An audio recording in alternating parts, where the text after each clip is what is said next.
Alright, so today we're going to be focusing on doing a replication demo. What do I mean by replication? I want to copy data out of Salesforce into an on-premise database. Why would I want to do that?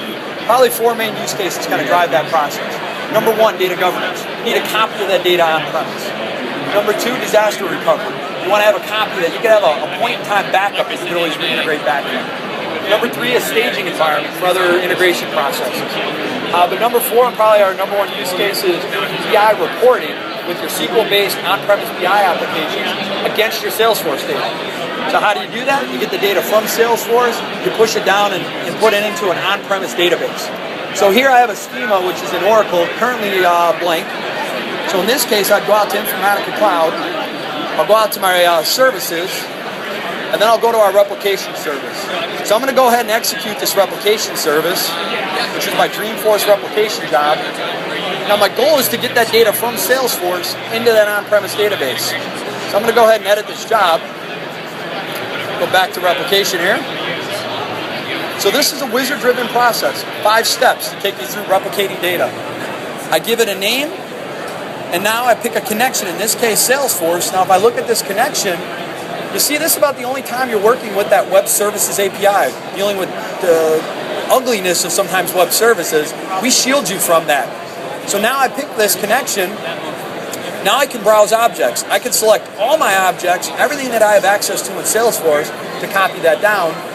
Or I can go ahead and pick selected objects. So I can go ahead and pick one-to-many objects. In this case, I have 3 objects that I'm picking.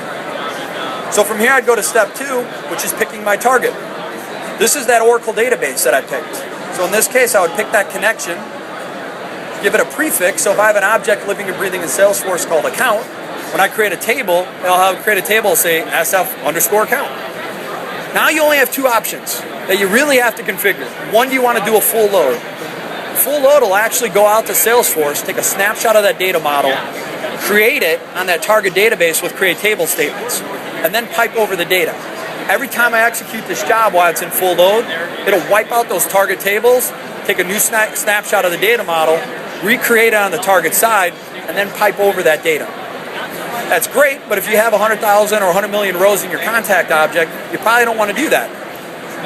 In that case, I'll go to incremental. Incremental will still do the same data model snapshot, figure out what's changed in the data model since the last time you executed this job.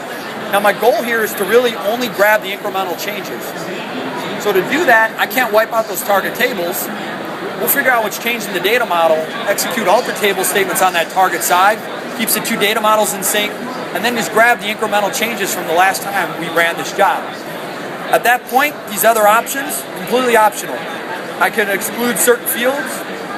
I could filter data if I wanted to maybe only grab accounts that had maybe annual revenue greater than 0. I can select that. I could put it on a schedule.